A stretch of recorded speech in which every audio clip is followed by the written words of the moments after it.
We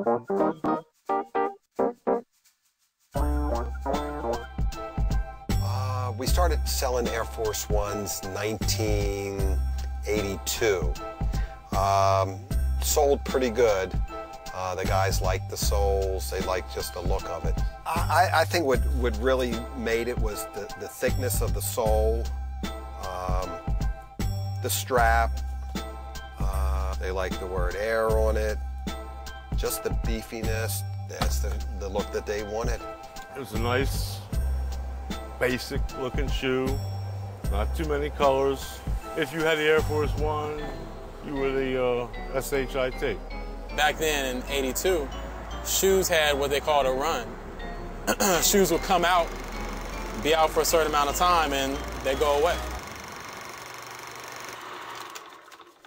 Kids in Baltimore, in particular, at that point in time, after the Air Force One had its initial run, were still coming to the stores like, yo, can I get them ones? Can I get those Air Force Ones? 3 retailers known as the Three Amigos picked up on that, had meetings with Nike and was like, look, why don't you bring back this shoe? You had Charlie Rudo Sports, Downtown Locker Room, and Cinderella Shoes. It was Harold Rudo and myself who came up with this idea of, resurrecting the Air Force One. We had a meeting and I told him I wanted to bring in some Air Force Ones and what would it take to do it. They thought we were fucking crazy. They said, you guys, but I believe in you guys. If you guys are crazy enough to ask for it, we're crazy enough to make it for it. We were forced to take 1,200 pair of each color. A white royal blue and a white chocolate brown. We took them, we sold them right out. The Air Force One was reborn. This was unprecedented. We started doing a program with Nike, different color each month. That's where the Shoe of the Month thing came from in Baltimore. Kids were fiending for this shoe every month, coming there buying every different colorway they could get.